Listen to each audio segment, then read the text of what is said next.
Now check this out, if I said the term flagship mobile to you, you'll probably automatically think Apple, Samsung, Google Pixel, or maybe even OnePlus. But Oppo have been silently sneaking their phones among the top handsets for a while now, and although there are a few items that keep the Oppo Reno 10x Zoom mobile from hitting that premium tag, it's still a wicked phone for the press. The Oppo Reno is part of their R series of handsets and was released in 2019. Sure, I know it's the beginning of 2020 now, but it's still a relevant handset for sure, and its closest rival has to be the Huawei P30 Pro, especially for the camera quality and, more importantly, the zoom. Now this is where the Oppo Reno 10x Zoom comes in, but more on that in a moment, and let's start at the beginning with the Reno 10x Zoom's design. If there's one thing that stands out about the flagship's device, and that's its ocean green colour on the rear of the handset. It's a beautiful design, and the way it catches light almost gives it this kind of two-tone type finish. As we're already around the back, I'll state now that this phone has a tri-camera setup, which are flush to the rear of the phone, and don't worry about scratches. There's this little nub underneath the cameras, so the phone is never laying flush against the table. This is surrounded by an almost reflective chrome streak that runs down the centre of the device, which is a staple of Oppo's design over the past few handsets. Going down the right hand side, you will see the power and lock button, while on the left is the volume rocker. Due to the size and weight of the handset, I found the volume rocker is a little hard to reach with my forefinger, so I had to switch to two-handed use, while the lock button is in a perfect position to get my thumb with one hand. Now the surround is coated in a matte metal finish, which gives it a degree of protection from drops, but there is one thing that is going to hinder this phone if it accidentally slips out of your hands, and that's its weight. Now the Oppo Reno 10x Zoom mobile is heavy, definitely one of the heaviest handsets I've used in a long time, and I believe it's all down to the 10x Zoom as well as the chunky 4065 mAh battery inside. The thickness of the phone stands at around 9.3mm, which is mental when you compare it to something like the Google Pixel 4's thickness of 8.2mm. There's also what they're calling the shark fin selfie cam hidden in the top of the phone, which automatically pops up when the selfie function is selected inside of your camera app. It's an innovative feature and one that makes the front of the screen look even slicker, as there is no notch for a selfie cam, which is seen on pretty much all other handsets at the moment, and having no buttons on the front too makes this phone feel like all screen, which is only a good thing. The phone uses a USB Type-C port to charge and has Oppo's VOOC flash charge, which is a fancy branding way of saying 20-watt fast charging capability. Unfortunately, there's no Qi charging capability because the rear of the phone is so rounded, and I'm assuming too thick. As I said before, this phone is a bit of a beast. On bottom is also the SIM card tray as well as a speaker, which for the most part doesn't really sound too bad, although this is the only speaker on the handset, so don't expect stereo sound here. Now speaking about the screen, the Oppo Reno 10x Zoom has a 6.6 inch AMOLED touchscreen with a resolution of 1080 by 2340 and a pixel density of 387. It's coated in Gorilla Glass 6 as well for added protection from impacts. So the screen itself gives off a great quality when viewing media playback, and I had no issues when watching YouTube videos, a bit of Netflix on my commutes, or even looking through photos from past devices saved to my Google Photos cloud account. Everything looked very sharp and very vivid. Inside the display and brightness menu, I will point out there is a slider to make the color tone warmer or cooler, but I was actually pretty happy with the default right down the middle option. There's also a screen color mode, which you can change between using the more common sRGB color space or stick to the default P3 color gamut, which offered much more vivid colors. However, the larger screen can be a drain on the battery life, which we found when watching content on my commutes and while I was working. The shark fin, as it's now been branded, novelty, is also a cause for this drain, as I couldn't help but show people the quirky feature, especially when I got to work. I found myself reaching for my charger by around 3 PM after a decent amount of use. Now I leave my house at 7:10 AM, something like that, and I do work in social media as my day job, so my phone is very much an extension of my body.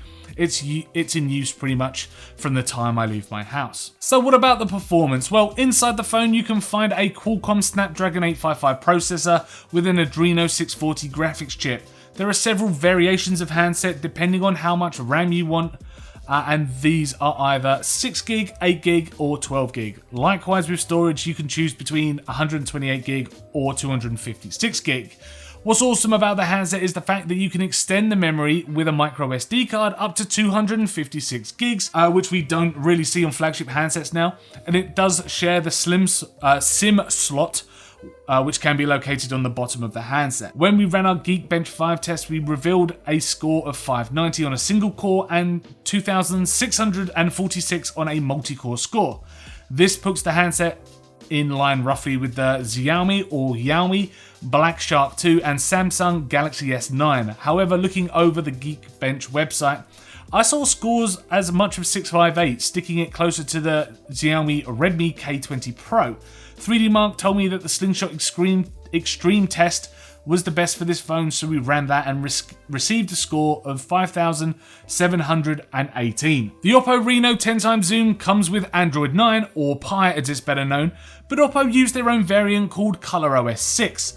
There's a few new features which I'm not too familiar with, so I'm going to let my future self, who's sitting in front of the computer right now editing this video, quickly run through what those features are. So there's a few new features which I'm not too familiar with, so I thought I'd run through them quickly, as ColorOS 7 is on the way soon, so this info will be out of date in no time. The first new feature is the inclusion of the app drawer. ColorOS 5 didn't have it, and most phones out of China don't have one either, but Oppo included one here. You just need to activate it from the menu. The notification panel has had a nice graphical overhaul. Everything is more prominent and bold. Big button type switches this time round, it's nice and clear. There is also new AI features under the hood which detect app usage and offers what it thinks you're going to use in the app tray. It also comes into action in the new Hyperboost and GameSpace apps, which are both designed to make the Oppo Reno 10x zoom feel more snappy. AI is also involved in photos, but what phone doesn't use AI in the camera nowadays? The interface has had an aesthetic overhaul too since its previous iteration. Icons, color schemes, and more are included. This also included the choice to switch on nav keys or stick to a newer gesture-controlled UI. You can even change the way the buttons look, like a pill middle button. Riding mode is for when you're driving. It's basically the same as Google's new driving mode, which disables notifications when it knows the car is moving, but it's got a new name and a new skin. And finally, there is a redesigned smart assistant. Swipe right from the home screen and you're given a flurry of information, including a calendar, temperature outside, your location, and a step tracker by default. There doesn't seem to be any way of customizing the smart assistant with third-party apps. Well, that was a lot of information, so why don't we just put that to one side and move on to the camera. Now, around the back is the flush-to-body camera we mentioned earlier, which is right here. There are 3 lenses in total. The first is the main camera, which has a 48 megapixel sensor and an f1.7 aperture. Others have an 8 megapixel ultra-wide sensor with an aperture of f2.2, and lastly a 13 megapixel periscope sensor with an aperture of f3, which is the interesting one of the bunch. The camera is an interesting offering as it is. As the phone mentions, it has a 10x zoom. But it's not optical, despite, and I have made a couple of mistakes saying optical throughout this video, I do apologise about that, but that's the big selling point of this device. But it isn't optical, despite what you may think. The phone can actually hit a whopping 60x zoom, but this is a mixture of optical and digital zoom, and don't expect to take any nice sharp images hand holding the phone at that range. Even the smallest shake will send the image into a blur. Now, the phone actually only has a 5x optical zoom, and the presets the phone can hit completely bypass its max zoom level. The phone goes from 1x, 2x to 6x up to 10x. Why doesn't it stop at 5? I don't know. But apart from that, the camera isn't half bad. The Oppo Reno 10x zoom does a fairly decent job in daylight situations. Color saturation is very nice, and there's a dazzle color setting if you need to boost the color. Contrast ratio is decent enough, but there is various HDR effects that you could use that appear as R1 through R10. Think of these as your typical Instagram filters in real time. The portrait mode also does a great job of separating its subject with the background and keeps the subject looking very sharp.